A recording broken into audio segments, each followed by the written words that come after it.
the oil. Are you ready to take back your health? You can try hemp paste for the price of a cup of coffee. Hemppaste.com/RBN. Free shipping on orders over $50. See the banners for hemp paste at republicbroadcasting.org and visit hemppaste.com/RBN. You're listening to Real Talk Radio, only on the Republic Broadcasting Network.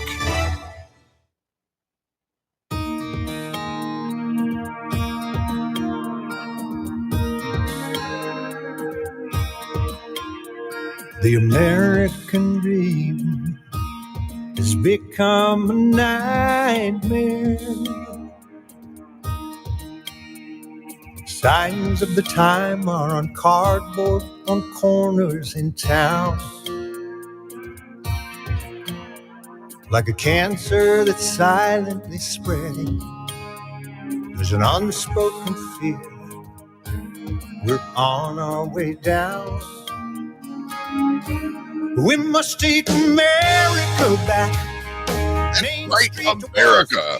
We must take America back. I'm Peter Serafine, broadcasting from my home studio in downtown Belfont, Pennsylvania. Worldwide as National Intel Report live on Republic Broadcasting Network, Liberty Lighthouse on Mojo 50 Radio, Patriot Nation Radio Network, and any place else you might happen to hear or see the show.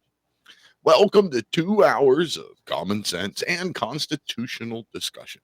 Tonight I've got Brenthamachek, Common Ground Campus, and Brenthamachek.com and humanevents.com. Entrepreneur extraordinaire Brenthamachek going to join us at the bottom of this first hour, so roughly the 6:30 Eastern time frame, if you're watching or listening live. And then at the top of the second hour, supposed to be Dave Sumrall, but Dave Sumrall's traveled, and he's going to be in the deserts of Colorado about showtime. So he set me up with one of his colleagues over at StopHate.com, and that's Tamara Lee, and she's going to be joining us at the top of the second hour. So roughly 7 o'clock, Brenthamachek and Tamara Lee. It should be a good and fun, exciting show. I got some other exciting news to share. And, well, it's a little on the personal side. My newest book, A More Tyrannical King, that just came out like a little less 3 weeks ago, 2 weeks ago, something like that, on Amazon right now. As I'm broadcasting here Thursday night, it is the number 17 bestseller book under comparative politics. That's exciting to me. I'm hoping that maybe just for a minute we can hit number one. Help me out with that. Will you go to Amazon and buy a copy of A More Tyrannical King? And if you can't buy a copy, which by the way, it's available in a hardcover, it's available in a paperback, it's available in an ebook, blah, blah, blah, blah.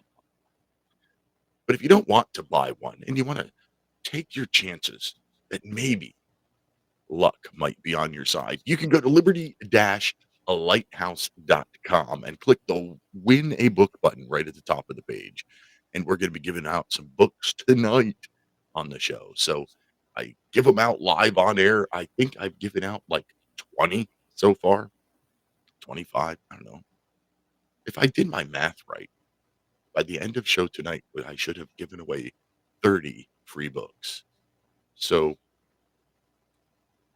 go to liberty-lighthouse.com, click the win a book link, and might win one of the 3 books tonight on air. Over in the YouTube chat room, someone has just asked when we're going to have Loy Brunson back on. Is there any update? I don't know. I haven't reached out to Loy in a while. I'll have to do that. Let me make a note because my memory sucks. So I'm just going to write down here, Loy Brunson, and we will see about getting him back on the show. All right, so that's enough. My book's doing pretty good, and you might want to try to win a chance at a book. I think the thing in the news right now that is hilarious to me, not surprising, but hilarious, is the Biden administration announcing that they're going to start building some of the border wall down in Texas. That, to me, is funny It's not surprising to me because, as I've said since Joe Biden said he was going to run for office, Joe Biden, Joe Biden, he's a puppet of his party. He has always gone with the political winds of the time. He has no stance of his own. So when he was inaugurated, he said not one more foot of border wall would be built. And now he's building border wall. Now, why do you think that is? Well, that's because the perspective of his party is changing and he has to change with it because he has no backbone. It's the only thing he knows how to do. Now, if you have a better explanation as to why he might be doing this, feel free to call. This is a live call-in show, 512-248-8252. And if you prefer not to actually be on air, but you want to make a comment, you can do that by texting 646-974-4487. That's 64 my rights. Text 646-974-4487 or call 512-248-8252. Okay, so if you remember during the 2015 campaign season up to the 2016 election, and then from 2016 to 2020, so for a good 5 years, walls were ineffective and racist. And then Biden gets elected and opens everything up, and now we're building walls again. And if you just a reminder here, let's listen to what some of our political people had to say about walls over the last few years. Build a wall. We do not agree with the building of the wall. A racist and xenophobic wall. Walls don't work in this 21st century. We know that walls don't work, that they don't stop drugs, that they don't stop migration. We spent years investing in a faulty border wall that was never going to be an effective mechanism. Waste taxpayer dollars on an ineffective wall. Again, an ineffective wall that can't even withstand heavy winds. The wall is, in my view, immoral, expensive, unwise. We know that walls do not save lives. Walls end lives. There will not be another foot of wall constructed on my administration. I think my favorite one in there was the walls end lives. That's funny. So why the flip-flop, right? And not to mention, so it's racist and ineffective, but we're going to do it anyway. That's basically what Biden said just, I don't know, yesterday, a day or two ago, whatever. When he was asked about it, why his administration was building the wall, he was asked if he thought it would work, and he said no. He still thinks walls are ineffective, but he's going to do it anyway. And he's blaming Congress because, Congress already appropriated this money. Yeah, well, Congress had already appropriated that money, before you were elected. You wanted to take the already paid for materials for the wall, sitting there in Texas, just waiting to go up, be assembled. You wanted to auction it off for pennies on the dollar. I'm hoping that didn't happen.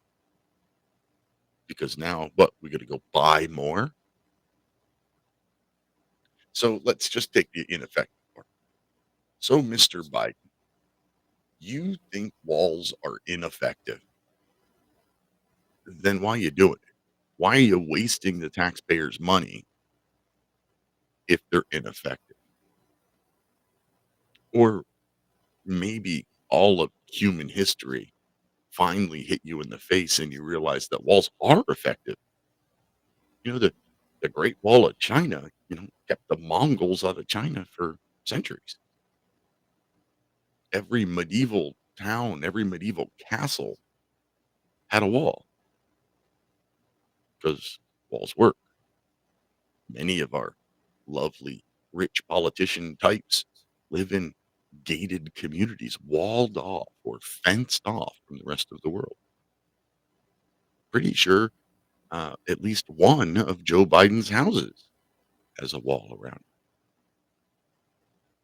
So, which is it, Mr. Biden?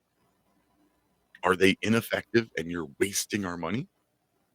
Or are they effective and you're just a political liar? I'm leaning toward the latter. I don't know about you. It's just my thoughts on the matter. Anyway, next part of that. So now he's doing it. But in order to do it, in order to finish the wall or do whatever he's doing with the wall, erect a foot, I don't know,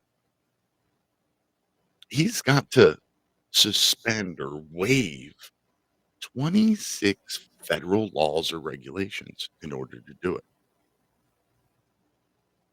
So the rule of law, well, that doesn't matter when political expedience becomes necessary.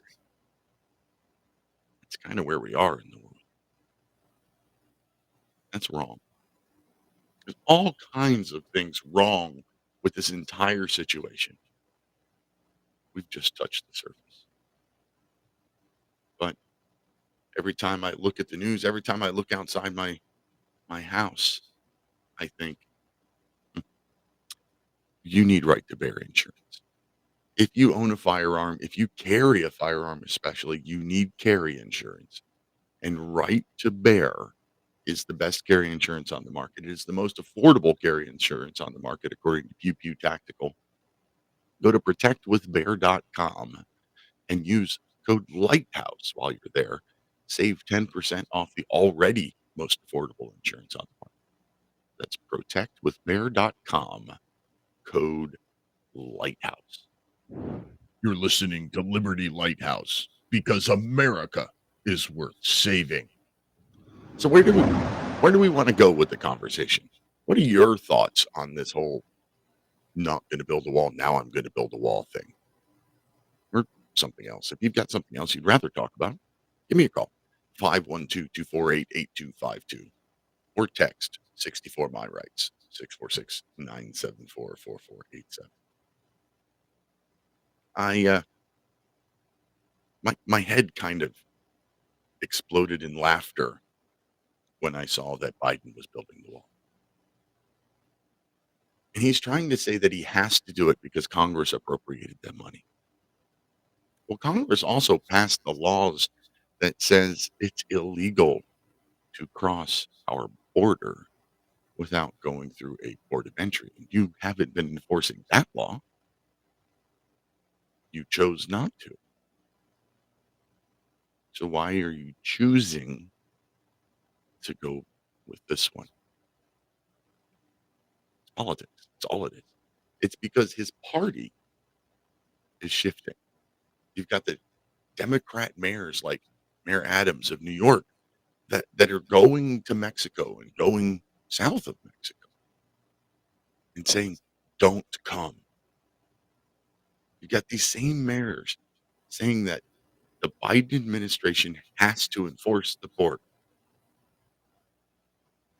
calling Biden and his team out, calling them out for not doing their job. So his party has left him on this cliff.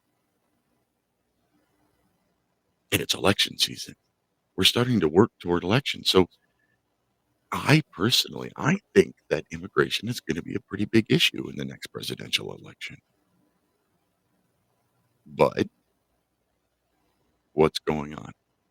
The guy who caused the problem is going to at least pretend to care about it for a little while during campaign season. He's going to try to make it look like he's doing something. And even let's say that he can reduce immigration by, heck, let's say he can reduce it by 90%. Immigration, I shouldn't even say that.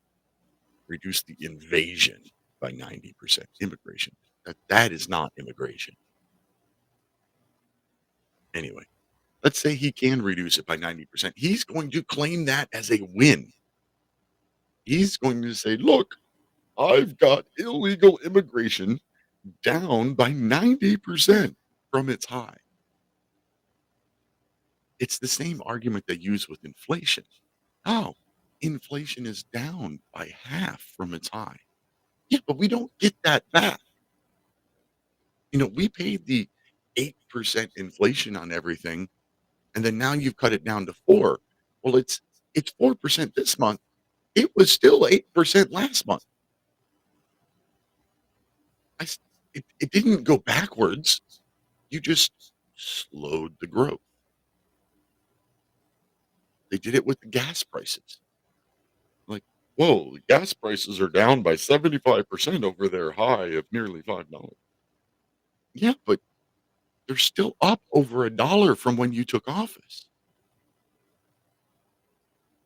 The messaging of this Biden administration, the messaging that comes out of this White House, it's so dishonest. And I realize the messaging that comes out of almost all politicians is dishonest, but with this guy, it's nobody calls him on it. The mainstream media just lets him go. I don't understand why. Is it just because he's been there for 50 years? Yeah, 50 years. 50 years this year. Joe Biden was elected to the Senate in 1972, swore in 1973. He has been elected to the office of to a federal office for about a month longer than I've been alive. And I feel old. It's funny. We've gotten so partisan that we will put, John Fetterman here in my home state of Pennsylvania. We put this guy in office and he couldn't string 3 words together to make a sentence. He went to a debate where he needed a screen to be able to read the words because he couldn't speak them or he couldn't understand them spoken. But he's supposed to be able to go to Senate and do his job of listening to the arguments of other senators. People have become so ardently a D or an R, an elephant or a donkey, that they would rather put somebody with clear brain damage in office than somebody with the wrong letter behind their name.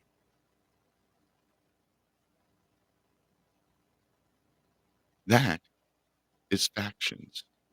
That is parties. That's exactly one of the very prophetic warnings that we received from our very first president. George Washington's farewell address gave some pretty big warnings in there, and factions was among them, and was, some might argue, chief among them. But that's what we've done. How do we get past that? I'm not a D or an R. I'm a constitutionalist. I want a government at the federal level who follows the federal constitution. And I want a government at the state level that follows their state constitutions. Is it too late for that? Is that change too radical? Would that collapse society if that happened? Next year, if we elect, let's say, a third of the Senate will be up for vote. So let's say we elect 20 hard conservative constitutionalists to the Senate. And we get 300 really firm constitutionalists in the House. And they just start tearing everything down. They get rid of the Department of Education and the Department of Transportation and the Department of this and, the EPA and FDA, all the 3-letter agencies that aren't clearly authorized in the Constitution. You just start eliminating them. Would that crash our society? I don't know if it would or not. I think the end result, long term would be good. But would that drastic of a change crash the United States economy, crumble our society? I know on outside of our country, the rest of the world would probably see that as weakness. The rest of the world would probably see that as the United States, tightening the belt because we see something bad coming, or we're going broke, or whatever. But what would it do to us?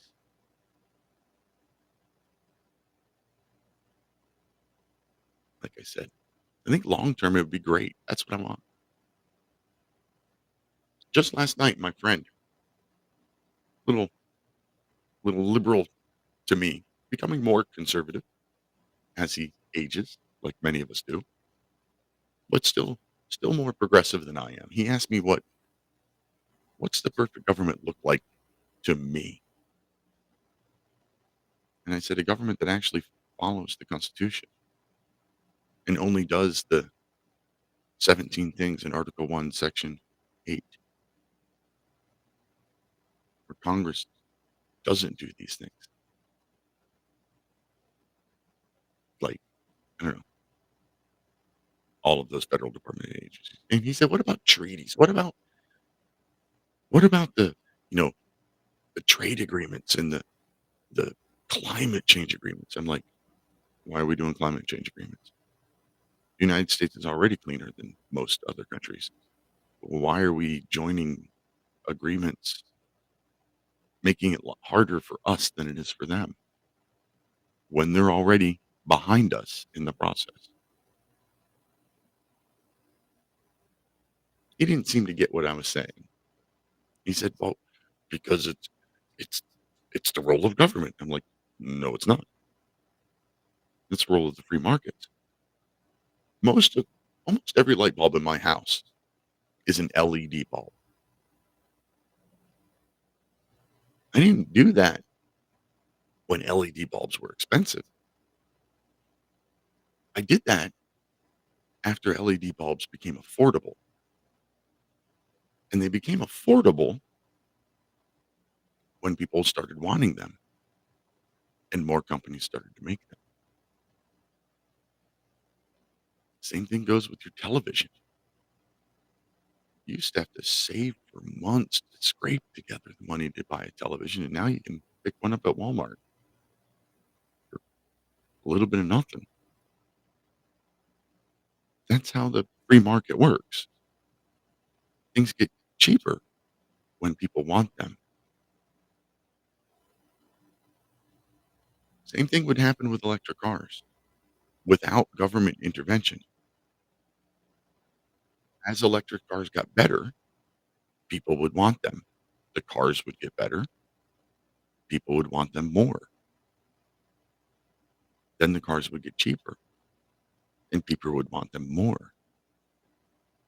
But instead, we have a government who wants to take your tax money. They want to take money from all of us and build the infrastructure for the electric vehicle fleet that they demand we start driving. Did they do that when the gasoline engine came around? When the internal combustion engine and, Henry Ford started making cars affordable and there were cars everywhere, was it the federal government that went out and put gas pumps at drugstores? No. It was entrepreneurs. It was people that thought, hey, there's a couple of cars in town now.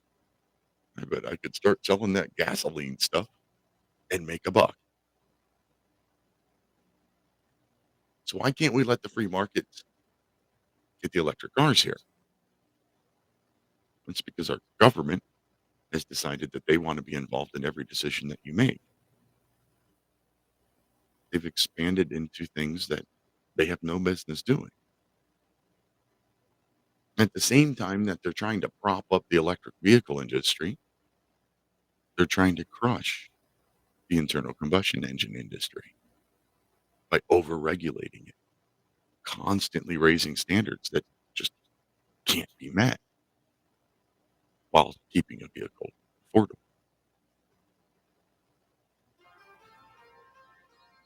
Government's in everything.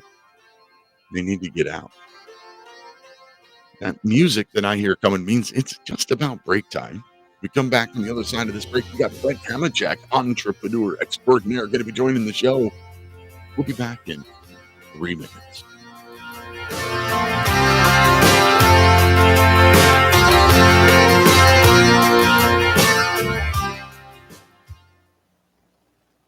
What would you say if I told you we have a new tool that will increase production and lower maintenance costs for your meat processing company? And it would pay for itself in just 6 weeks. When pigs fly! The new Ease Off Model Easy 4 replaces old spring-style carcass droppers and is faster, safer, and more reliable. The Ease Off lowers or lifts 1,000 pounds to or from your rail automatically using our remote control. Sounds expensive. Can I afford it? Can you afford not to try the Ease Off? It installs fast. Oh. Sorry about that. Yeah, y'all are good. All right, thanks. I didn't want to start talking all over the radio commercials without knowing that we were clear. Mr. Hamachek, how are you this evening? Never better. How are you? Super fantabulous. I'm glad to hear that. I've been giving away books lately. So at some point, I'm going to announce how to get it in the drawing here in a minute. And at some point, I'm going to ask you to pick a number. And then I'll look on my list and you'll be picking a winner. If it's between 1 and 10, I'll guess 11. It's the luck I have, right? Well, I hope it's higher than 1 and 10. There we go. Well, this one, my newest one, the one that came out on Constitution Day, right before we started the show, was number 17 in comparative politics on Amazon. That's terrific. That's pretty awesome for me, but it's still it's moved up to number 19 now. Dang it. But well, I like it that you said it moved up to a number dropping. That's good. That shows the ultimate positive attitude. So that's good. Well done. It's called reframing. Reframing. Yeah, politicians. Sounds better than cognitive dissonance. So we'll we might have a friend of yours joining toward the end of your interview. I heard that Tamara's filling in. Yeah. That was supposed to be a surprise. Dang it. She is my dearest friend. So no question about it. We do what you do. We have our own show on Your News. So we're on a couple weeks hiatus because she's out for a family wedding and a little vacation. But yeah, we do what you do. We should have you on to talk about your book. Sure. Talk to the boss lady about that when she comes on. She runs the place. I just work here. I work for Tamara. I work for Mel K. I work for Felissa. I work for all these really smart, wonderful women. I just do whatever I'm told. Here we go, guys. We're coming back. Thank you much, Mike. They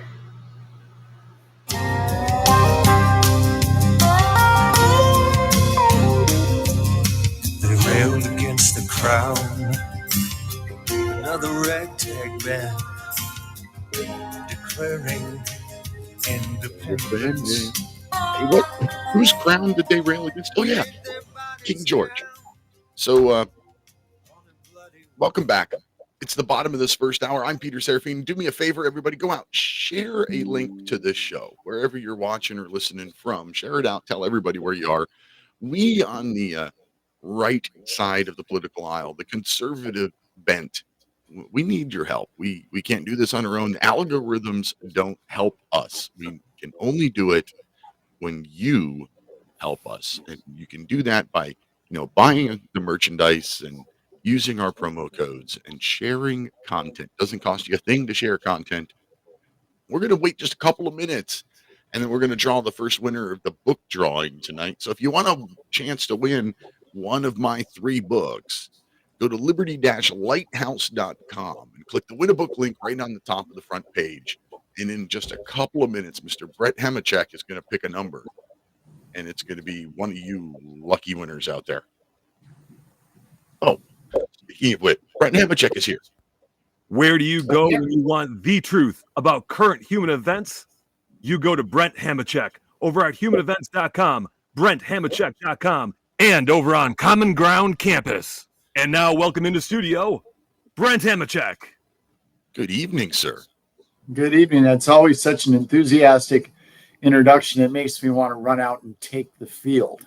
I don't even know what game I'm playing. I just want to take the field. Yeah, he's an enthusiastic fella, and it's really the guy who voiced that for me. It's very athletic, and went out and decided that he wanted to become a professional wrestler in his spare time, and he took classes and stuff, and he went out and he, in his first real match, I think it was, he broke his arm. Sounds a little bit like what happened to Aaron Rodgers at the beginning of this NFL season. Bit, yeah. Talk about a bad firework. So, Mr. Hamachek, how are things at Common Ground Campus and everywhere else in your world? Well, they're terrific. We've got an event coming up on November 14th at Hope College in Michigan. We're really excited. We've got a lot of community support for the event, a lot of campus support. It looks like we're going to be taking on student concerns under the heading of diversity, equity, and inclusion. So we ought to be able to find lots of things that students involved are concerned about. And of course, as your audience knows, from months of me beating them over the head with the concept, we're not going to debate anything related to DEI. We're going to listen to different students' particular concerns, and then we're going to see if we can find a way between differing views to come to a way to address the problem. So we're about problem solving, not arguing. Seems like most people these days already have a doctorate in arguing, and most of them haven't studied just simply problem solving at even the kindergarten level. So we're going to do remedial education and problem solving, and we'll leave arguing to the rest of the universe. Right. I was just going to say, look at the so-called debates that have been going on lately, the Republican Party debates, presidential debates. Right. Those aren't debates. Well, no, and they never have been, right? I mean, they've never really been debates from the day they started. I think, well, I shouldn't say that. Lincoln Douglas was, but in modern times, these aren't debates that we're seeing. They're just people standing up and saying the things they want to say, regardless even what the question is. You know, it's like, thank you for asking that question. I'm going to answer a different one, right? And say the things that I want to say in relation to it. So this is tragic. And to the extent that they are debates, I mean, I've long made the argument, and this will sound harsh, but that's my nature, that anybody who makes up their mind who to vote for by watching one of these debates shouldn't vote. Don't vote. You're not qualified to vote. And I say it with a smile on my face, but I'm really serious. I'll tell you why. The reason is that once they finish debating and once a person is elected to office, the next time they will debate is when they run again. Mm-hmm. So this is something that takes place, a spectacle on stage that has nothing, less than nothing to do with governing. So the idea that we would watch people in a televised spectacle and then make a decision about who we'd like to have lead the country or be our senator or whatever it might be is preposterous. So if you find yourself watching these things and then making a decision about who you like, please don't vote. Go ahead and like them, share, recommend on social media. Please don't vote because you shouldn't, because it should have nothing to do with your decision. Yeah, I can't watch them because of the fact that they act like children. They're all just screaming over each other just to get their 2 cents in, and it's never 2 cents I really want to hear. Right, it's bad. So, by the way, and it's not off topic, but I would love to bring up my own topic if I could, but it's related. So I promise it doesn't. It's not about what is the best pesticide to use to keep bees away. Tamara has jumped in early. Should we let her into the conversation? Oh, you can always let Tamara in. All right. As long as she still lets me make my point, because on our show I never get to talk. Hi, Tamara. Contraire. Welcome to the show, Tamara. Thanks. It's a pleasure to be here. Be still my beating heart. So you look lovely. Thank you. So and I'm sure Tamara will have a thought on this. Here's the point I want to make, and it relates to the Republican presidential field, and it relates to all the buzz that's been going on this past week about the attempt to get Governor Youngkin to jump into the race. So I would like to give a piece of unsolicited advice to the governor that he is free to completely ignore, and I'm certain that he will. If you want to be president, the best thing you can possibly do is not run, not yet. And I will point to your brethren from the South, Governor DeSantis, who, had it not been for the fact that Donald Trump did declare and decide to run, Ron DeSantis would have been, without a close second, he would have been the Republican nominee for president if he had run against a field. Instead, Governor DeSantis's political career at a national level is over. It's finished. He can never be president now. And he can't be because people who are Trump supporters don't see him as a cute little fellow running for president like they do the other candidates in the field. All the other candidates, we all knew they couldn't win. And, you know, they're running for a little attention. Maybe they're running for 2028 to get recognized. But DeSantis was the real deal. And for him to step in and run when Trump was already running was seen as treason. Mm-hmm. And so the Trump supporters will never forgive him. He's finished. Now, what could he have done? First of all, DeSantis would have had a great chance to be president in 2028. Secondly, we also know this, as popular as DeSantis was, if he had sat on the sidelines and said, I'm going to wait and see if with all of these forces of nature working against Trump legally, if something happens to force him out of the campaign, if he decides to leave, DeSantis could have stepped in November, in February, in August, and been the Republican nominee. He would have been by acclamation. Mm-hmm. Instead, he's finished. So here's my advice to the Youngkin folks. Stand down, stand back, and wait. Because now that DeSantis is finished, and now that nobody else in the Republican field is taken seriously, just watch what happens. Because if Trump stays in the race, Governor, you can't win. You can't win. You have no chance. Zero chance. But if he steps out, you could be the new Ron DeSantis. And you could step up and say, I'm entering the race. And you are loved by the people in this country for what you've been doing in Virginia. You are aligned with the kinds of things that Trump stands for in general in terms of policy. You could be the savior. So if you're listening, and I'm sure you're not, please don't run, but stand by. He might be. I would be flattered and surprised if he was listening. Tamara, what are your thoughts on Brent's thoughts?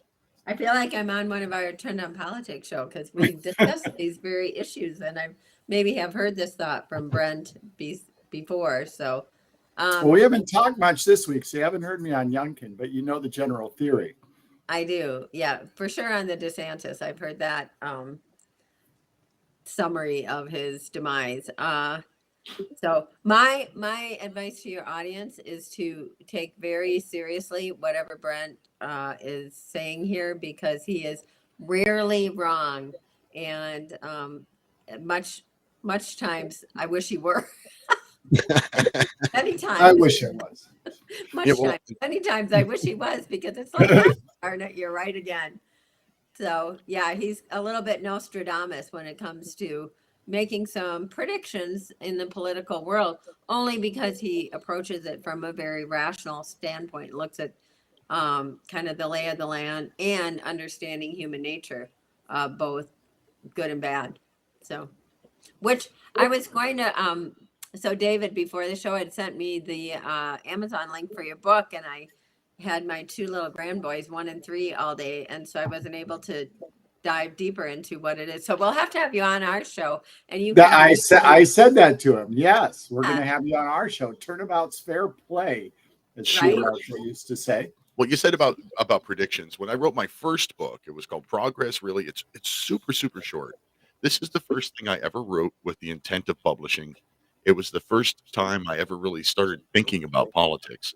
There's a couple of predictions in here that have come true, and that's sad. I wrote this right before the COVID stuff happened, but I predicted in here that there would come a time that a doctor would get sued because he refused to give a prostate exam to a woman or a pelvic exam to a man because of the transgendered nonsense that was just starting to rear its head back then. So I get a prediction right every now and then. You could hold your book up to your head and predict it, right? Like the old Johnny Carson. Speaking of my books, the last few weeks I've been trying to give them away. So let's see here. Let's pick a number. Brent, start with you. Pick a number between 1 and 41. Between 1 and 41. Well, I don't know why I'm going to do this, but I'm going to pick 41 as a hat tip to Brian Piccolo. How's that? Yeah, let's see here. That is somebody I think already won. Let me check. I'm going to do some sorting here. Otherwise, I pick another number, huh? Yeah. All right. So here's the deal. I tell people that you're drawing for one book, but I send them all 3. So. Shall I pick another number? Do we have a duplicate winner? I don't. Well, I can't give it to that person anyway because they put their email address in their physical address spot. So yeah, pick another number, please. All right. I will pick the number of my all-time favorite steroid user, Mark McGuire, number 25. Mr. Chris Plant from Wisconsin. Congratulations, Mr. Chris Plant. Shout out to your home state, Tamara. Yes, we do love cheese and football players on steroids. Congratulations to Mr. Chris Plant. Baseball, Tim. I gave out the secret. I've been telling people for the last several weeks that we did these drawings, and I'm sending you one of the 3 books. But I've been sending everybody all 3 books with a little surprise note in there. So congratulations, Mr. Chris Plant. You just won yourself 3 books.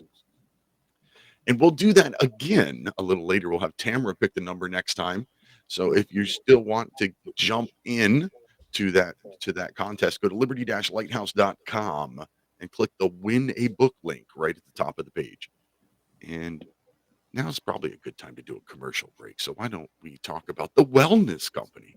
We all need doctors. We all need healthcare at some point or another. If you need some healthcare that hasn't fallen for the woke nonsense, healthcare that stands up for your individual medical freedom, that's where the Wellness Company comes in. Born out of the wokeness of COVID-19, doctors that were canceled and censored, like Dr. Peter McCullough, they started the Wellness Company. They've got great American-made supplements and plans, monthly, like membership plans, where you can get unlimited visits with doctors and pharmacists. Go to twc.health and use code Lighthouse when you're there, and I'll save you a buck or two. That's twc.health. Use code Lighthouse. Okay. Now, when I thought it was Dave coming on here, I know I don't look like him, but I know a lot of stuff like him. No offense to Dave, but you look better than Dave. Yeah. I wanted to talk to Dave about Congressman, is it Bowman, who pulled the fire alarm on Saturday, trying to supposedly, because he's stupid and thought somehow that pulling a fire alarm would open a door. But in all reality, I don't think anybody believes that. I think everybody thinks he did it in order to interrupt and delay the vote, thereby disrupting an official proceeding. That charge sounds familiar to me. Absolutely. And for your audience, the reason I'm here instead of David Sumrall of StopHate.com, is I've worked very closely with David day one since January 6th, involved on the Writing History project that got the really David started the collection of video evidence of patriots who were there on January 6th to kind of build this library of citizen video footage to be able to put together. So we put together Writing History, the journalistic battle of January 6th. We put together the 5 deaths of January 6th article over at StopHate.com that outlines the death of Roseanne Boyland, Ashley Babbitt, Kevin Greason, and Benjamin Phillips, and Officer Brian Sicknick. And then the J6 part of innocence, which we can maybe touch on later. But I just have stayed very much in contact. I kind of work sometimes behind the scenes with David, but I am up to speed on things. And the reason that verbiage, and I'm glad you said it and read it exactly that way. If he had just pulled a fire alarm and, it was just political theater as usual, we might have just all shrugged, right? And said, oh, more do nothing theatrics in Congress. However, there are people sitting in jail today who have been there for a very long time. We're going on 1,000 Days, which is the trailer 1,000 Days of Terror that I'm sure David wanted to discuss with you as well. New trailer out for their upcoming J6 timeline documentary that'll be out in November. There are people who the weaponized DOJ has used that charge to give them the harshest of sentences, up to 22 years. Enrique Torres is the one, I think, so far who's gotten the highest jail sentence. Who wasn't even there. Correct. So it's, this whole fabricated, weaponized DOJ, fabricated story, which the timeline and the 1,000 Days of Terror trailer will help to show that there are a series of events, because the public was from day one misinformed about what was going on January 6th. But it's the who got to the story first, right? That's the one that stuck with the American public. And then it was repeated over and over and over by the mainstream media.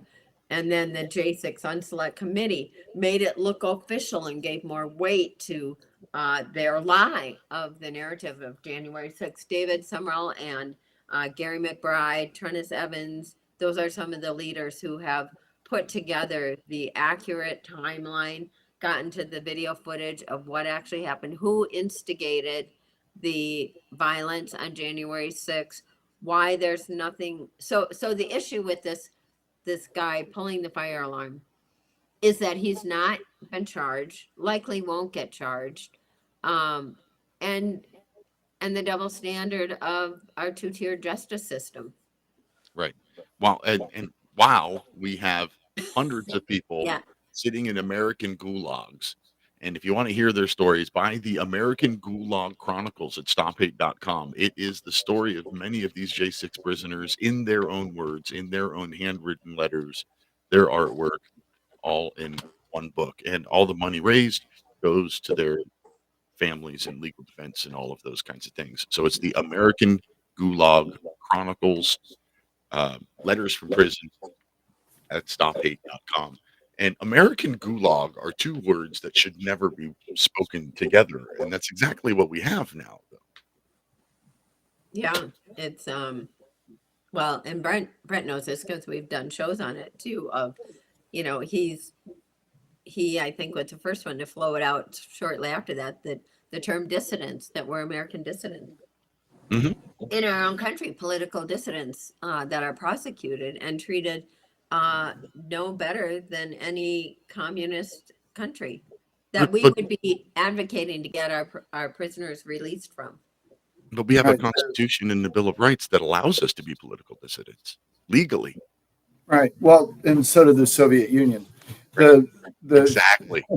So interesting, by the way, I saw something not too long ago within the last couple of weeks that at some major university, a majority of the students couldn't recognize the difference between the U.S. Constitution and the Soviet Constitution, and which made me chuckle because it's something I've written about in the past kind of extensively. Look, the power of January 6th, the reason that I wrote the piece that we've talked about on your show prior and that Tamara mentioned was pretty simple to me. And that was because immediately after January 6th, I knew what was going to happen. And I knew what was going to happen because of William Randolph Hearst, because it was back in the early part of the last century that Hearst had a reporter down in Cuba covering a war that just wasn't taking place.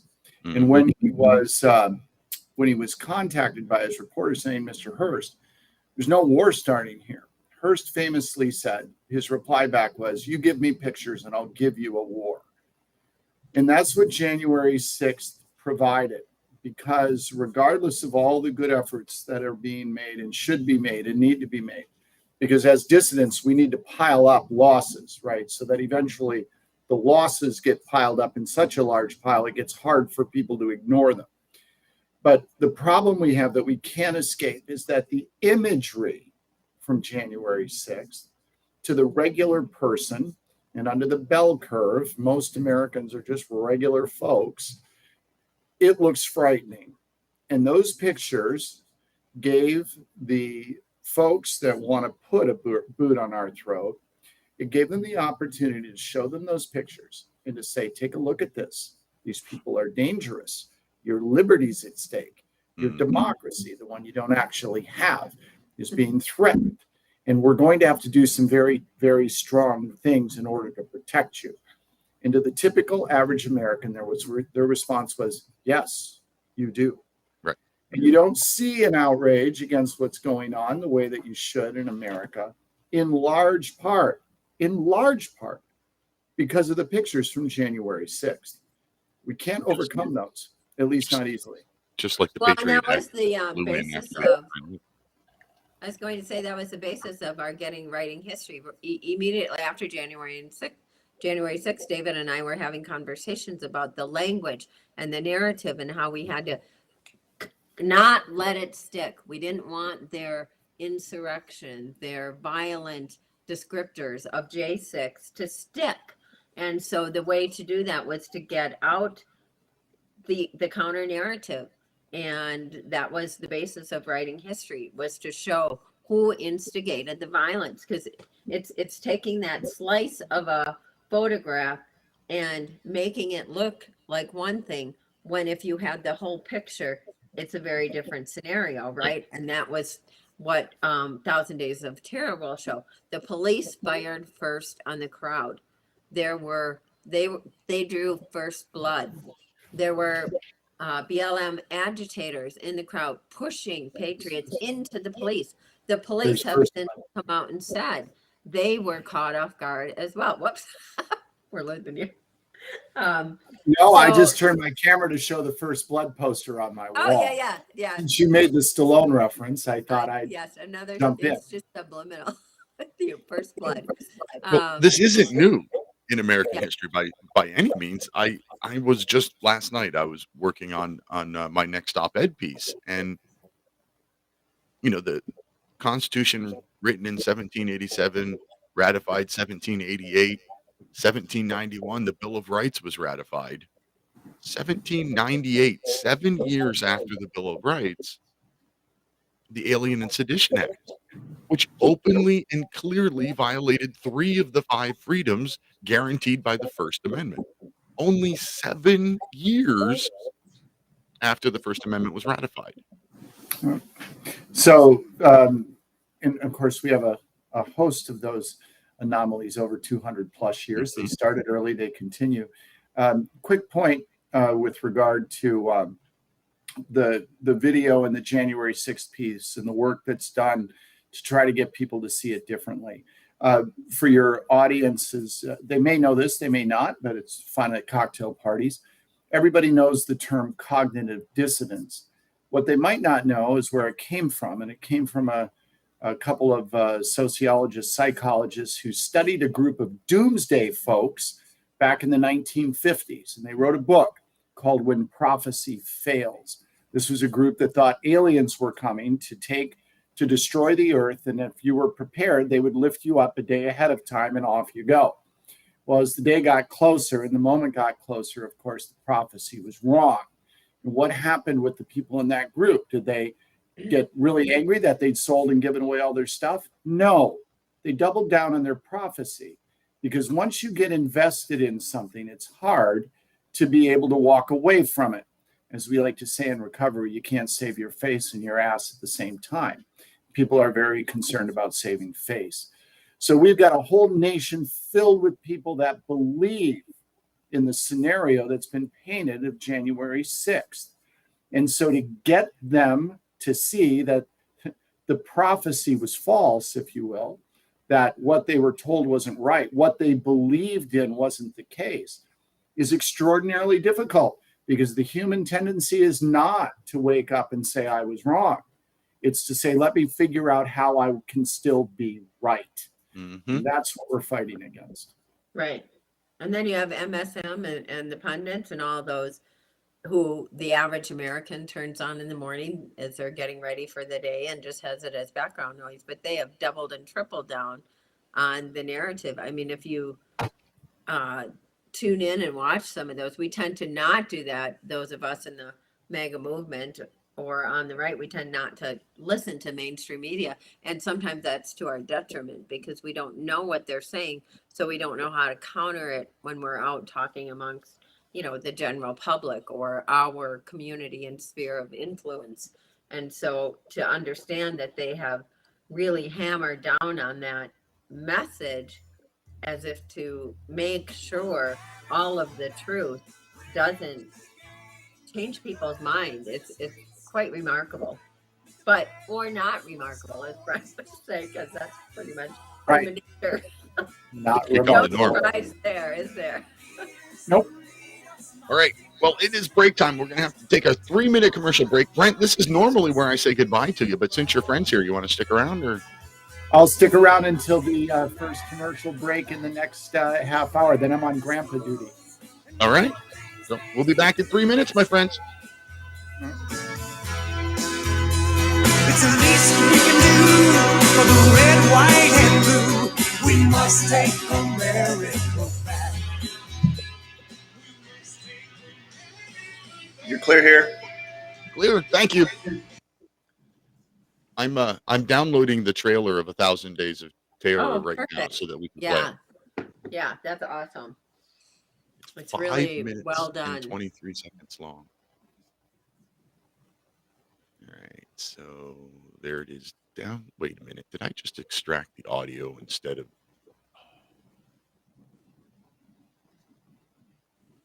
I may have just done something stupid. I gotta check. No. I did it right. There's a surprise. So this is fun, Tamara. I know. When David texted me this morning and said, "Can you jump in?" and he goes, "Oh, by the way, you follow Brent." The coolest thing. So yeah, Tamara and I have been together a long time. So lots of shared life together. So this is fun. I don't know if we've ever done this before. No, I don't. Have we? We have. No. I don't think so. I don't remember ever doing it. What's that? Simultaneous guests? Yeah. I don't think we've ever done this. I've been on guests and on programs, and Brent has been, but never together. So pretty fun. You're the first. Yay! So I downloaded that video and now I can't find it. I don't know where Oh no. By the way, that book I mentioned from the 1950s, it's not just still available. It's available in all formats. I mean, there's even the Kindle or the Audible version. I was surprised when I read about it. I thought, I want to grab that. I wonder if it's still in print. It's in print in every format. So wow. What's the title of it again? When Prophecy Fails. I work with a guy from Netherlands, and he was all excited that he just recently found some of his favorite children's books translated from Dutch to English. So he had been telling them to his kids in English, translating them himself. He just found them already translated, and he's all excited about it. He was telling me about it just today. He goes, "I was ordering your book, and then I found this." And And do they say the same thing when they're translated, or I don't know. I think he just ordered them. I don't think he's actually got them yet. Maybe in the English version, the witch actually eats the children. Right. So, oops. That's a rabbit hole we don't want to go down to. Yeah, right. Well, it's something, most fairy tales aren't the Disney-fied cutesy things. They all started as terrible, horrible warnings where the witch does eat the kid, and the people in the women in Cinderella like mutilating their feet to try to fit into the slipper, and like all kinds of really bizarre things that aren't in the Disney versions that we all know. Thank you. We're coming back. Here we go. The American dream has become a nightmare. Signs of the time are on cardboard on corners in town. Like a cancer that's silently spreading, there's an unspoken fear. We're on our way down. We must take America back. Welcome back to the top of the second hour of National Intel Report, live on Republic Broadcasting Network, Liberty Lighthouse on Mojo 50 Radio and Patriot Nation Radio Network. I am your host, Peter Seraphine. With me tonight, we got Brenthamachek with so many websites, I'm not going to list them, and Tamara Lee, who is a longtime friend of Brenthamachek, filling in for Dave Sumrall. Yeah, and Tamara and I have our own show together called Trend on Politics that can be found on Your News. I think we post a new one every Wednesday. We're on a couple of weeks break while Tamara's on vacation, and while I'm in mourning that Tamara's on vacation. Wait, Tamara's on vacation and she still chose to fill in for Dave here on my show? Yeah. Well, it's such a privilege to be on your show. It's all I talk about when I talk to her. So I'm sure that was an easy decision for her to make. It was, yeah. I'm not wearing my boots, and it's getting mighty deep in here. If David asks, I usually answer with a yes. And then our own show, I just had my daughter got married, so I had some family. And now I'm with my grandkids. So little family hiatus there. But usually a new episode posted on yournews.com and on Rumble. So, well, I will be taking some vacation of my own here next month. Oh, hey, Mike, producer. I'm not going to be around the second week in November. I'm flying to Minnesota. Little housekeeping business. Yeah, little housekeeping on air. That's always good, right? Yeah. I'm flying to Minnesota to watch my eldest son get married. Congratulations. Yeah. I can't believe I'm not a grandfather yet. And in the chat, yeah. Thanks, Mike. Okay, so you mentioned the trailer for 1,000 Days of Terror. I went and downloaded it. I have it ready to go. It's about 5 minutes long. It goes fast. It really does. It's very compelling. All right. 5 minutes of video. Here we go. I know that everyone here will soon be marching over to the Capitol building to peacefully and patriotically make your voices heard. January 6, 2021. The media propaganda machine fed us a story that shapes the narrative of insurrection. They intentionally left out some key details. There's an entire timeline that you haven't seen, and it tells a different story. They're going into the Capitol, I think. Look, there's cops up there. It looks like they got sniper rifles. Everybody stop here! Where did Trump say to meet him? Down front?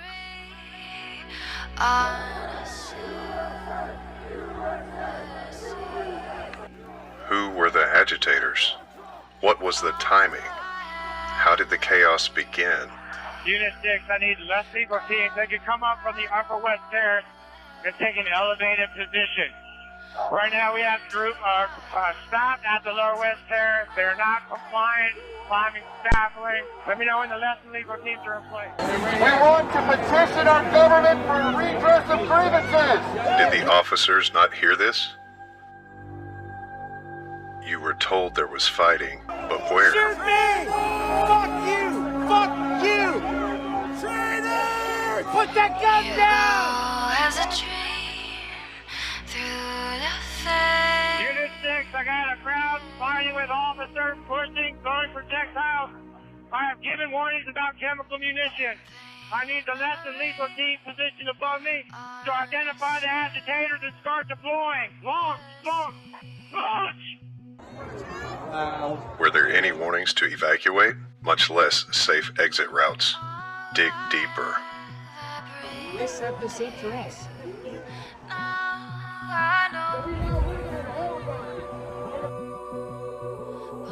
Do you see it?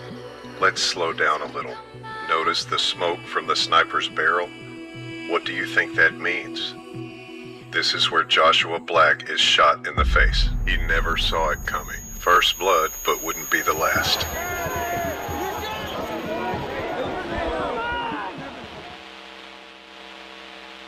Is this where the agitation began?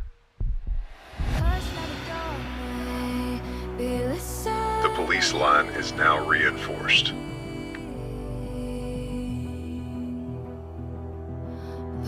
Chris Quaglin approaches the police line screaming about the shooting of an innocent protester in the face when an agitator tactically pushes him from behind into the already anxious police.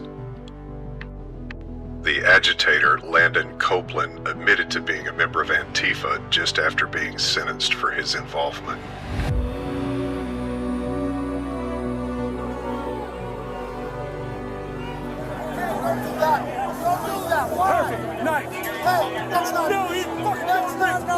The police reacted with violence, further infuriating what was a peaceful crowd. They've been throwing flashbangs, shooting. Look at that shit. Stay more deployed!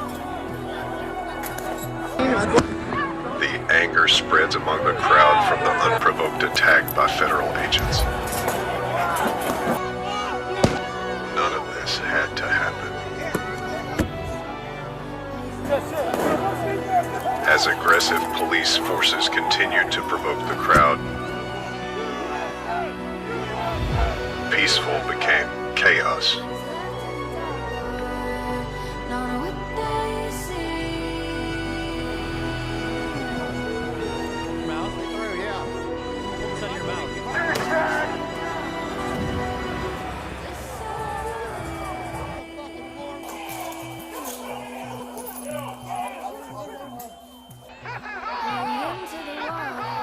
This attack by police ignited the past 1,000 days of terror, which ends now.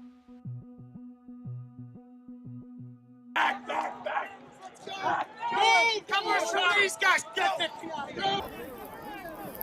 They're trying to save this guy's life right now.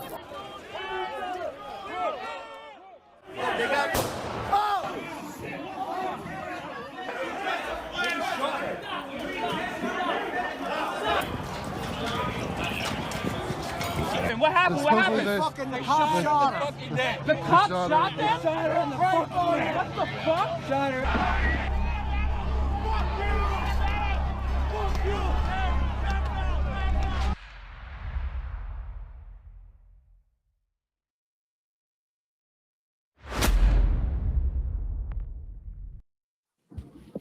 All right, so that's a trailer for a. Yeah, I should have given the warning that Ava told me to before you watch the film, the 1,000 Days of Terror trailer. Big warning label on the film that there's violence, brutality, death, and reality. So. Yeah. And sorry, Mike, I didn't watch it. I didn't watch it beforehand to bleep out the F-bombs. Yeah, yeah, it's pretty raw. Kicked off the network.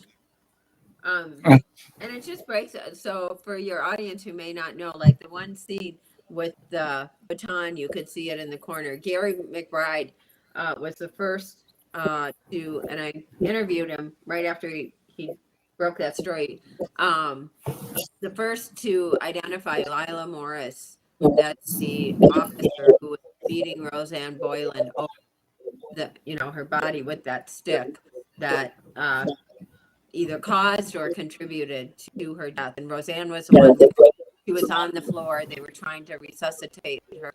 And going back to our lies that were told is they came out and said, Roseanne Boyland, they looked into her history and saw she was, and they said she died of a drug overdose, which is so disgusting, gross, that they would take someone who worked really hard.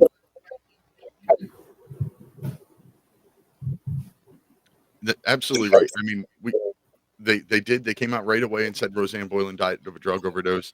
And anybody who's seen the video, she's clearly beaten either to death or nearly to death, and then allowed to die. It just, It I doesn't know look these like people, any drug overdose I've ever seen. It's hard not to get emotional. I know I've interviewed Mickey Wilf, but she's a friend.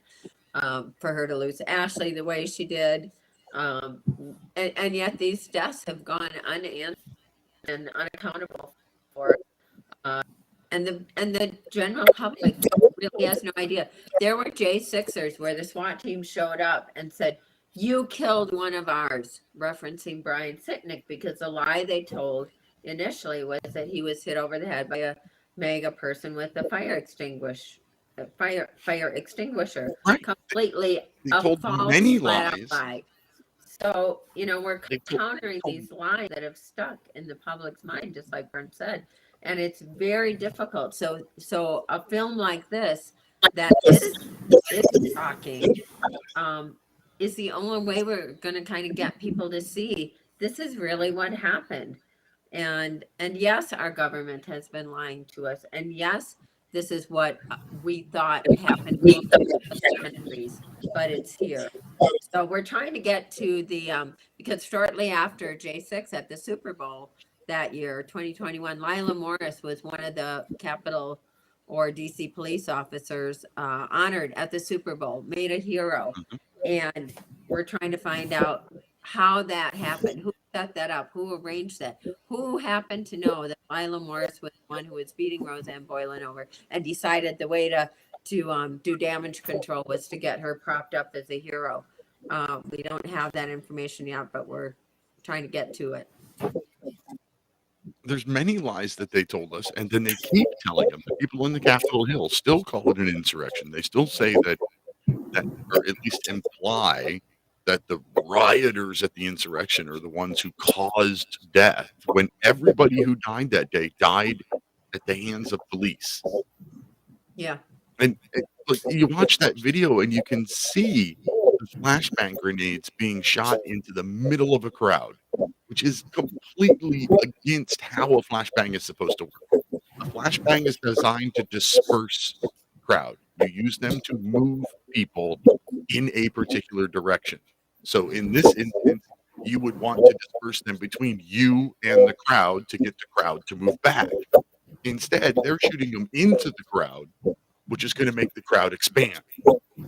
Well, and there was nowhere for the crowd to go. If you're, it comes in the middle of that, there's no path out. You're caught in the middle of it. So, those things are really important for the public to understand. And we're trying to get to that tipping point of where those of us who have been working the beginning and trying to get the truth out there, where we find that tipping point, where the general public should be enraged, because we would agree that if it was someone who we disagreed with, but they had every right to redress our government peacefully and patriotically, protest and come and state their First Amendment right, we would support that.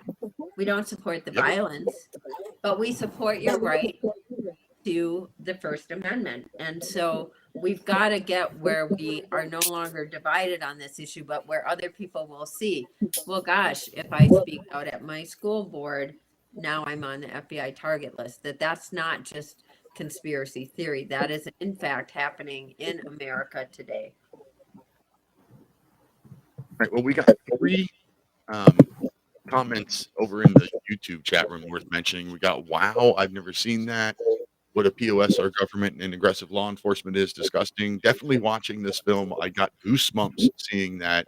And I will definitely promote this video. Every American should see this. I agree. I hope this video does kind of like, what was Sound of Freedom. I hope it does kind of like Sound of Freedom, where they want to squash it, but they just can't because it takes off and people demand to see it. Well, if This your is a audience live wants call-in to go show. over to stophate.com, we have not just our Stop Hate videos up there, documentaries, but Bloody Hill, Writing History, The 1,000 Days of Terror, the J6 timeline that'll be coming out in November, but also other people's work. I know Laura Logan just released her J6 expose, very powerful interviews with Matthew Perna's aunt. Matthew Perna was the J6 victim who hung himself because the DOJ was doubling down on his sentencing and adding enhancement of terrorist charge, and he just couldn't take it. He was a really decent, good guy. It's heartbreaking that he felt there was no way out other than to hang himself, because the stress that this puts these J6 family members, the whole family, is people look at you like you're a horrible person, so you're alienated in your community. You're most of these were just law-abiding people, good, decent human folk, and went there because they believed the election had questionable results. The government, Congress, to say, okay, let's investigate these discrepancies. Let's make sure we're really where we are. But the whole thing, if you look deeper, like David said in the movie, dig deeper, you find out why all these things were set up to play out the way that they did, is all because of the election fraud that occurred prior to it. So they had it's like the lie that snowballs. If you start with one lie, then you have to keep adding lies to it, because otherwise you're back in that original lie. So there's a lot of really great content out there that exposes much of the truth. So please do go look those things up. Condemned USA is another good source for information. So. All right. Well, this is a live call-in show, and we haven't taken any calls tonight, which is odd. 512-248-8252 is the call-in line. If you prefer to text because you don't want to be on air, that's 646-974-4487 or 60 for my rights. We're going to take this as the last chance to enter to win a book. We're going to draw for the last collection of books here in just a couple of minutes. So go to liberty-lighthouse.com, click the blue win a book link right at the top of the page, and we'll have Tamara pick a number here in just a minute. And there's our first call, Sarah in Oregon on line 1. Welcome to the show, Sarah. Hi, everybody. This is me, Sarah. But I've been questioning everything. It's been like voting doesn't work, but the only thing that can happen is violence. But we don't want to end up like Joe Biggs or Enrique Tarrio. And here's the one more thing. Please share out any show you like and help us out. Be kind. Share it out. Bye. Thanks, Sarah. You know, you hear that a lot. Voting doesn't work. I kind of think that over the last couple of years, we've had examples that it does. We've had, like, let's see here, the speaker race last time around, where 5 people in the House held up the election of the Speaker of the House. And now this time, a handful of people, you know, one person stood up and was it 8 voted to remove him. Right. Well, of course, voting matters. And the people that make the argument of why bother to vote because the elections are rigged. I mean, I want to be kind, but it's difficult. So let me just, at best, say, well, then give up, stop paying attention, don't worry about it, because if you're going to suggest that that's the case, then we're done, right? Because there is no recourse from that. That's surrender. So I suppose we could just switch and have a monarchy, and then we wouldn't have to worry about this whole voting thing. So the trick is to try to fix it, not to abandon it. Of course, the great fear is that after what's happened in 2020, and I'm totally unpopular with this everywhere I go, because do I believe there was election interference? Absolutely. Do I believe that the election outcome was likely, possibly changed? I actually do. But my point is, you can't prove it. You literally can't prove it. We have tons of data points that suggest it's the case. The best we can do is create a hypothesis it was stolen, but we can't test it. So the only thing we can do is try to make sure that the things that happened in 2020 that led to the creation of the hypothesis that the election was stolen don't happen again. So there's a ton of reform work that needs to be done. People need to forget about the 2020 election. They need to quit complaining about it, whining about it, thinking we need to reverse it. It's not happening. It's over. But everything that happened that led us to the point that we're at now, that can be fixed.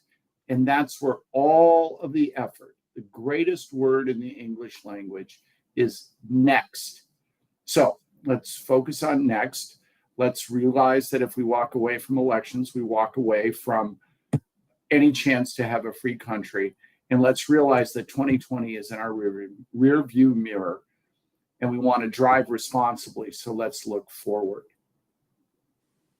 No, I think one of the biggest things we could do to reform our elections is to get government out of primaries. Primary elections are how two private organizations choose who they're going to put on the on the ballot in November for us to vote for. Why is government involved in primary elections at all? If the Democrats want to let everybody and their brother vote in the Democrat primary, it's their problem. It's a private organization. If they want to let illegal immigrants vote in their primary, it's their organization. And if the Republicans want to say only registered Republicans with photo ID can vote in our primary, okay, it's a private organization. Primary elections are not real elections. As I get ready to have to sign off here to go be a responsible grandparent, I apologize. I'll just leave a quick thought, and then I'll leave you in Tamara's very capable hands. Of course, the issue with that is that those primaries that happen, that are, as you say, between political parties selecting nominees, of course, they funnel into then state and national elections and so on. Mm-hmm. None of these things are hard to fix. The folks down in Texas at Authentics have a near counterfeit proof ballot that, if used across the country, would wipe out about 80% of all voter fraud. Put that together with cleaning up voter rolls, and the problem is solved. So it's easy to solve. And what people have to realize is that there is not yet a collective will to solve it. And that means the listeners to your show, not the politicians in office. There's more of us than them. And if we could stop just going about our daily business and watching Netflix and doing whatever other silly things we do, and get more actively engaged in this thing, we could change this. But if we don't, we won't. And then we'll lose, not elections, but everything. And on that cheerful note, I thank you for having me back again. And Tamara's much more pleasant. Tamara's much more pleasant and cheerful than I am. So thank you so much, and hope to see you next month if I'm still around and you'll still have me. All right. Thank you very much for your time, Brent. Bye. Bye, See you later. Good night. We're the half glass full and the half glass empty, and together we make a whole half glass. He is a lot more optimistic than I am at times. But we yeah, are but coming don't up. say that word to him. That's like a swear word in his lexicon. We He's are a coming up to the realist. commercial break where I normally say goodbye to Dave as well. So I will leave it up to you if you want to stick around for the rest of the show, which would be another half hour, or you could say goodbye too. Well, I will depart only because I also have grand waiting for me. We could call ours the geriatric show. Politics for old people or something like that. But thank you for having me in David's stead. It's an honor to be here. I always joke when he and Brent are back to back because it's like my two go-to guys, right, in all of this. And so it's nice to have officially joined the party. You can find, as Brent mentioned, our Trend on Politics show on yournews.com and on Rumble. Typically Wednesdays we drop a new show. And I have to, on David's behalf, tell your audience again, go to stophate.com/support. Anything you can do to help. I can personally testify that David, Sumrall, and the Stop Hate team have put in countless hours since January 6th at their own expense and just have been relentless. And we would not know the truth we know today if not for David's work and his being the driving force. So I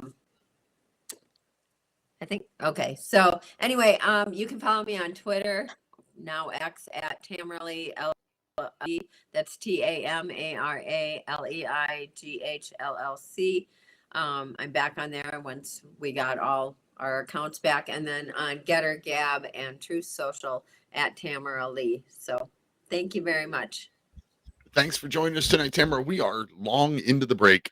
Have a good night, and I'm sure we'll talk again. All right, bye-bye.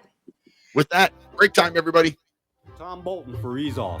I know so many of you are finding our Easy 4 carcass drop and lift an essential tool for your meat processing operation. But today I want to spotlight You're off air. our new process. I couldn't hear the music. I was looking at the clock going 7:25. We should be in commercial. Why haven't I heard music? Yeah, I was trying to jam it in there, but I don't think Restream was able to. I think we were having bandwidth issues across the board there because I wasn't able to see Tamara's camera very. Yeah, her camera was really choppy, and her network connection was pretty rough according to the little graphs I can see. Anyway, I just try to keep it on time for your Mojo show. I appreciate that a lot. Yeah, I mean, it makes my editing a lot easier. But I didn't hear the music coming. Yeah, I don't think it was getting through. I was trying to crank it up without losing Tamara completely. Yeah, her audio was still coming through, but yeah, I was like, it looked like I could be wrong, but it looked like she was in a hotel room, so she may have been on hotel Wi-Fi, which I'm not sure. Definitely see. We were getting some echo feedback from Brent, I guess. I don't know. I was attributing that to her crappy connection as well. I don't think. I mean, once Brent was gone, I didn't hear it anymore, and I wasn't hearing it when Brent talked. It was just when y'all talked or the music was playing. I think Brent had his just high enough on his output that he was getting he was picking up the feed. Yeah, picking up in the mic or just overloading the software. It can really go either way, honestly. Anyway, we'll be back in about 10 seconds. Here we go. All right. Pride and victory. Come unite with us today at tlbtalk.com and join the social media revolution.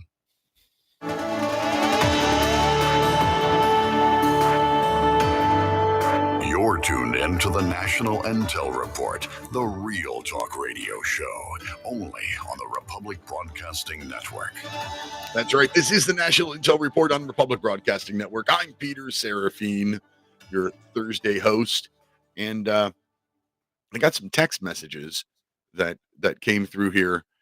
We got, could the J6 arrest be considered discrimination against Christians? Probably most of the participants were Christians, except for the FBI agents. That's a good question. I don't know that would hold up in court because they're going to say, well, it had nothing to do with religion. It had to do with the insurrection. But yeah, the other side claims that everything is racist. So we could do that, I suppose. Better question. Doesn't the video show footage / proof that the doors were open from the inside? That's the funny thing about this. If you look at one point in that video, there's an overhead shot of the Capitol building. All of the violence occurred on one side of the building. On the other side of the building is where they're opening the doors and they're waving people in. So yeah. Dave Sumrall and those people at StopHate.com, they've got some great video footage. I don't know how they got the permission to go out there and do it, but they went and saw like all of the security footage. And they've got a lot of good stuff, but nobody sees it. Like none of the mainstream media is going to show it. They really, McCarthy sent it out to Tucker, and Tucker picked and showed, what he could, but it's thousands of hours worth of footage. Editing it down to something to fit on the news show is hard to do, and when you do, then they claim, "Well, you edited it out." Well, that's what you did. You edited out all the peaceful stuff and only showed the violence. So now let's show some of the peaceful stuff. And then another text message, each of the two main political parties are corporations, and that is true. They are. They are non-profit corporations, which that is funny to say. Political parties as non-profits. I think most of them are. If you look at the smaller ones, the Constitution Party, the Libertarian Party, the Green Party, they probably all operate as non-profit organizations. But the D's and the R's, the elephants and the donkeys, they certainly do not operate as non-profit organizations. All right. Live call-in show. Last segment, 512-248-8252 is the phone number. If you want to join the text line, it's 646-974-4487, 64 my rights. So there was a lot of stuff there. I had not watched that trailer before putting it on air. Dave sent it to me, and I have to say I didn't watch it, and then I downloaded it to put it on the show.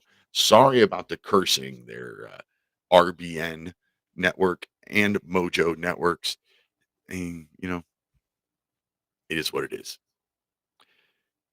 I don't know where to go from here other than I forgot to put in my sponsor ad in the last segment. So go to Romika Designs for me. Romika, ROMIKA designs.com, and use code Lighthouse while you're there. Get yourself some cool laser cut, laser etched products. Awesome custom made laser stuff from the laser guy. Romika designs.com. Use code Lighthouse. I'd appreciate that. I don't know. I still have books to give away. I forgot to have Tamara. We ran long in the last segment, so I forgot to have Tamara pick a number. But so I need somebody to call in, at least to pick a number. Pick a number as to who's going to win the books tonight. Let me look and see where we are on that list. How many do we have now? Technology. Oh, getting up there. I've got a couple of more. So I think going back to the Representative Bowman pulling the fire alarm thing, I honestly think that if we lived in a fair world, that Representative Bowman would be charged with interfering with an official procedure, government procedure, just like those January 6th prisoners were.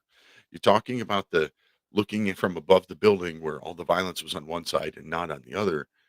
People that came in on that other side have been arrested and charged too. Thousands of people were arrested, or over 1,000 people at least. Interestingly enough, I tried to find that number of how many people have been arrested about January 6th, and that number is not readily available. So that's bad. You can look up, how many people are arrested regarding the George Floyd riots, and you'll find the number pretty quick. It's like 14,000, 17,000, I forget.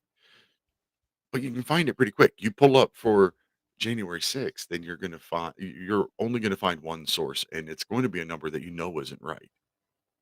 It's like 1,400 or something like that. I know it was more than that. Maybe it's 1,400 that are still in jail. Right. Mr. Chris over in the YouTube chat room just picked the number. He said number 33. So let's see here. Number 33, Kinsey Richards. Congratulations, Kinsey Richards.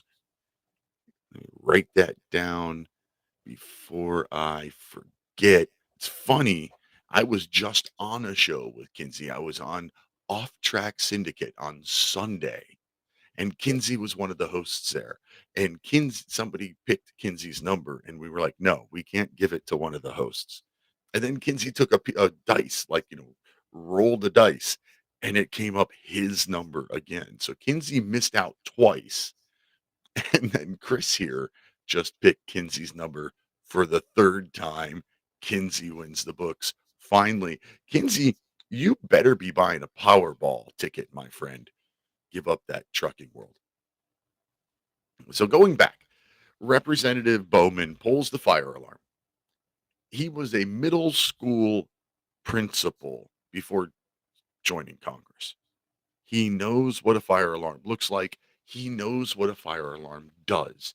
Any BS about, oh, I thought it might open the door is just that. It's BS. He knew it was a fire alarm. No question about it. The idiots over on the View tried to make it look like he pushed a button. No, it's a fire alarm. There is a lever that must be pulled. It is not just a push of a button. It's not how fire alarms work. So, middle school principal, who probably pulled several to do drills in school, pulls the fire alarm. Knows it's a fire alarm when he pulls it. So the only question is motive. Why would he do it? And the only thing that makes any sense is to delay the vote, because he and his entire party was trying to delay the vote. So, what is that? Actively trying to delay a vote is interfering with a government proceeding. The exact charge that many of the people from January 6th were charged with, and getting years in prison. Now, going further into this, maybe he's just stupid. Maybe I don't know. He's new, whatever. No. He was rushing to get to the roll call vote number 531. 531. Which means he had been there for roll call votes 530 other times and didn't accidentally pull a fire alarm. Oh, wait. That's 530 times this session of Congress. He's on his second term. So how many times did he rush to get to a roll call vote the first time he was in Congress and did not accidentally pull a fire alarm? So clearly, this idiot pulled that fire alarm intentionally in the most surveilled building on the planet. Maybe he thought it wouldn't get caught on camera, but it was. The double standard here is glaring and obvious. Grandmothers have been charged with trying to halt in a government proceeding, but he's going to get off probably with nothing. The double standard. But when you have double standards, that means you have no standards. It's kind of like injustice. A two-tier justice system. That's not justice. That's injustice. That's the way the world works. And that's what we're living in right now.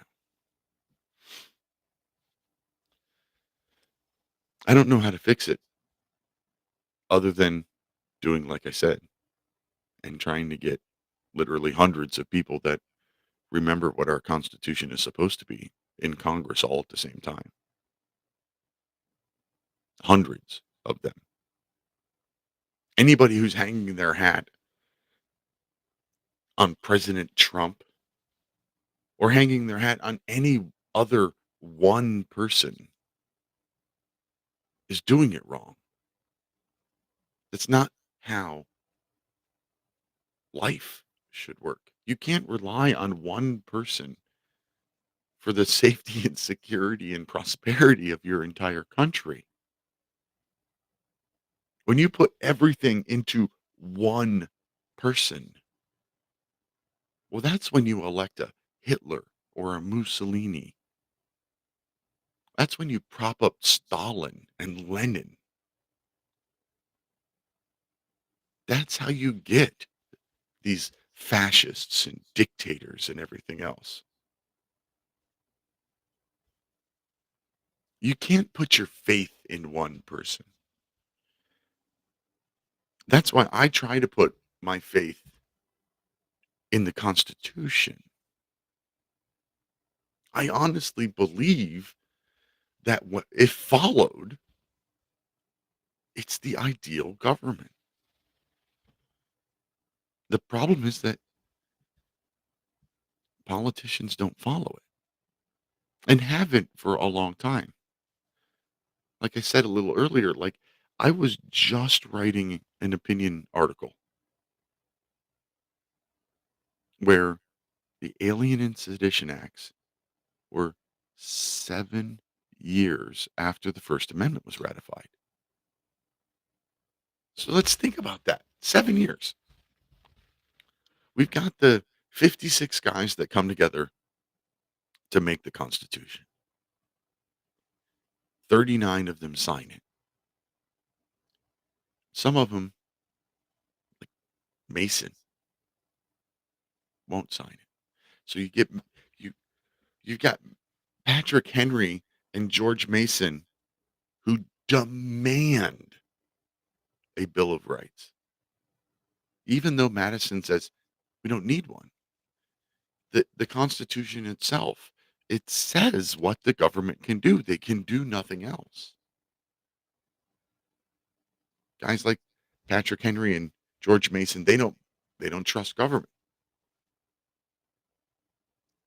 We want a Bill of Rights. So Madison promises a Bill of Rights. Madison produces the Bill of Rights.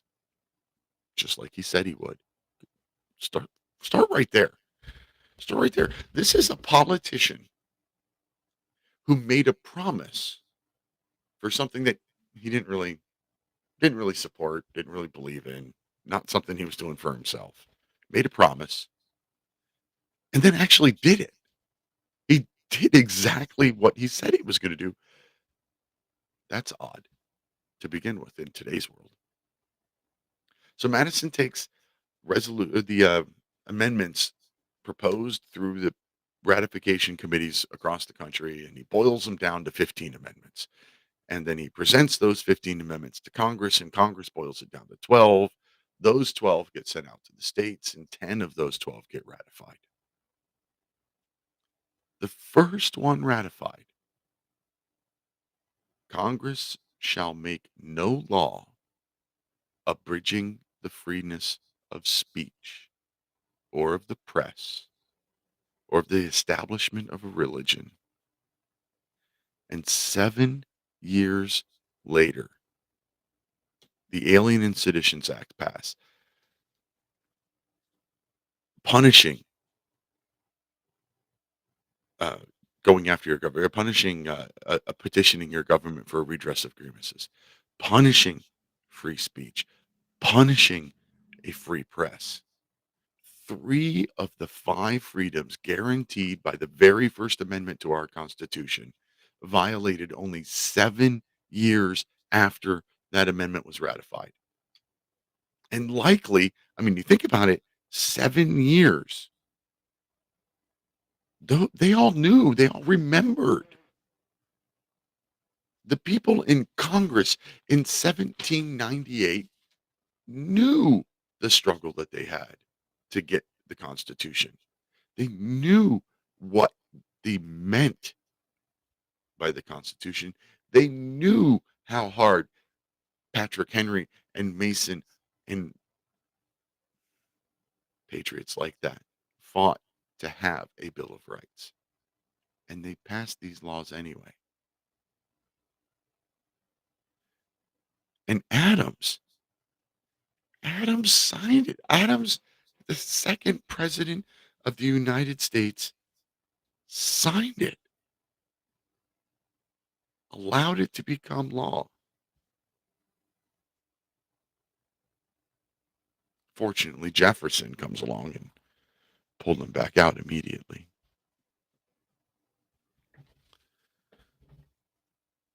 But that was 7 years later. And Congress did that.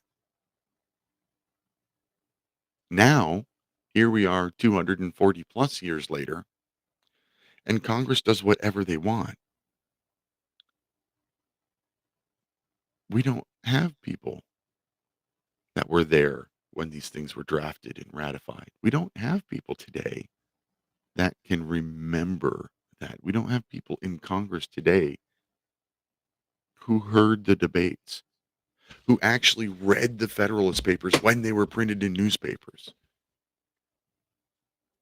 We don't have people in Congress today like that.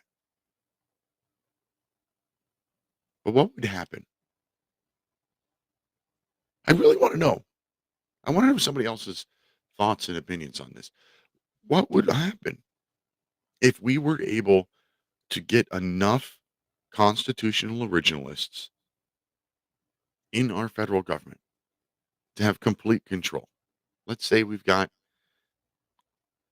a veto-proof majority of constitutional originalists in both the House and the Senate, and a constitutionalist president. We've got all the levers of government under our control. All people who truly want to limit government back to the enumerated powers of the Constitution.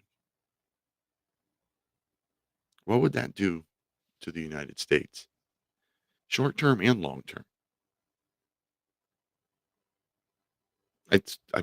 I suspect that's going to be two different answers. I suspect that short term it's going to be something very, very bad. But long term, it would be very good if we manage to be able to keep it. But that's my guess. What's yours? Andy in Texas, line 1. Welcome to the show, Andy. Hey, well, thanks for taking my call. No, I mean, I give life a lot of thought. And so, I didn't ask to be on this planet. And I certainly didn't ask to be in this mess that we're in right now. And I didn't ask to have any of this happen to me. But I'm here, and I'm trying to navigate through all of this, let's call it BS, that's going on right now. Does it have to be like this? Do we have to? I mean, because we have a group of people who call themselves the authorities, and they're authorities to what? They're the authorities to rules and regulations that these people, put together for us. But what is my role? My role. I mean, why do I have to fight my government for my freedom? That's a good point. Like, we shouldn't have to. We should be able to just pay attention and tell them no every now and then, and that be sufficient. But it doesn't work like that. Well, I know, but the thing is that's how far society has gone down. I mean, think of all the stuff that we learned growing up, because there was a society here when we first grew up. There was schools, there was this, there was truancy. If you didn't go to school, you got in trouble. Basically they said you're going to be indoctrinated or we're going to bust you. Right. Nobody's able to free think anymore. And anybody who does free think now, we're freaks. We need to be terminated. We need to be incarcerated. They got to get rid of us. and herein lies my big concept with life is that why can't I just, here's my theory. Here's your freedom. Harm nobody or their property, and you can do whatever the hell you want. That's a very libertarian Don't mindset. harm any. Just don't harm anybody. Don't hurt their property. Don't hurt them, and then do what you want. And then they've got all these different laws that are up. You know, a DUI. You know what? It used to be back in the day where the cop would follow you home just to make sure they knew you were drunk, but they would make sure you made it home just to follow you. Now in today's world, boom. Hey, if we even suspect you're drunk, they're going to give you a sobriety test, and perhaps you have a balance problem. It doesn't matter. I smell alcohol. Let's talk about that. Stuff like that. I got pulled over once for a sobriety test. And I refused to field the sobriety test. And the officer's like, "Why are you refusing the sobriety test?" I said, "Because I've had 5 knee surgeries. I have no balance anymore. Anything you give me having to do with balance, I'm going to fail. Why should I give you that as ammunition that you use in court later? You give me a sobriety test that is about cognitive ability or hand-eye coordination, and I'll consider it. But you add balance to that mix, and no."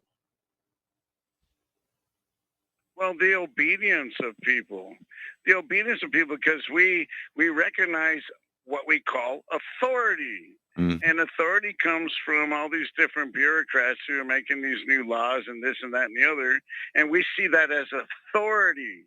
But I see my life as my life. And why are you so much involved in my life? Why can you come to me and tell me I got a problem when it's not a problem for anybody else? Right. Hey, I got a problem, but it's not your problem. It's my problem. That's funny. And they want to arrest you for it. What you've just described is the Trump lawsuit going on right now in New York City. Exactly. The city of New York, or the state of New York, I forget which, it doesn't really matter, has him in civil court right now saying that he broke all of these rules in civil court, not a criminal court, in a civil court. But there's no complainant. There's no injured party. The bank, the banks that he dealt with all got paid. And made a profit. Right. Everybody involved was happy with the deal. There's no victim to any of his crimes that they're bringing up, which leads me to believe, and take this however you want, leads me to believe that this is all kind of fodder.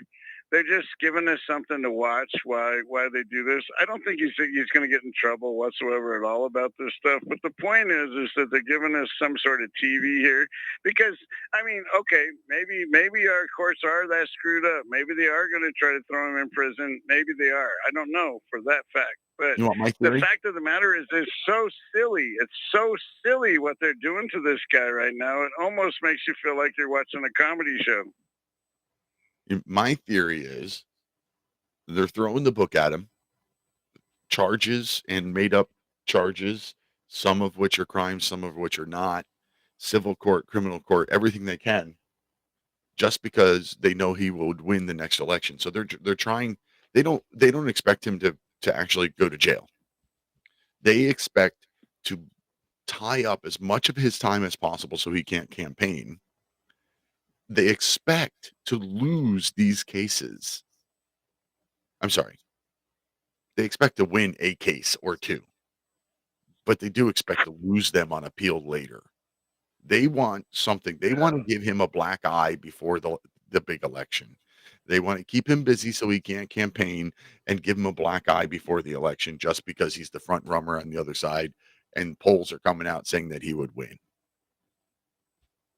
So I dabble in a little bit of Alex Jones, and I think it was Monday or Tuesday that Alex Jones came out and said, based on his and he's supposedly got some really high up people and stuff. They said that nor Biden or Donald Trump will be our candidates in 2024. In fact, they might even just cancel the election at this point, because we're in the process of signing our entire world pretty much into the World Health Organization and the WEF and stuff. So we're giving it up to NGOs. We're giving it up to non-government organizations to run our world and stuff, because they're going for this new world order and stuff. So we may or may not have an election in November, or we may have an election, but it'll be two different candidates besides Biden and Donald Trump, which is just off the hook, kind of crazy to us. You know, everything we're listening to on the news and stuff right now, it seems surreal. It's like, what? This is not the way our country was. This is not the way it used to be. It's not the way it is, but it is, and they're changing everything on us. I would be perfectly okay if it is neither Biden nor Trump. Next time. I would too. I mean, they're both too old for one. You know, I would love to see Vivek Ramaswamy versus RFK Jr. Because at that point, I'd be like, wouldn't that be fun? That'd be great. Like, one way I get my constitutionalist kind of guy, and the other way, well, I get an old school Democrat who still believes in law and the Constitution.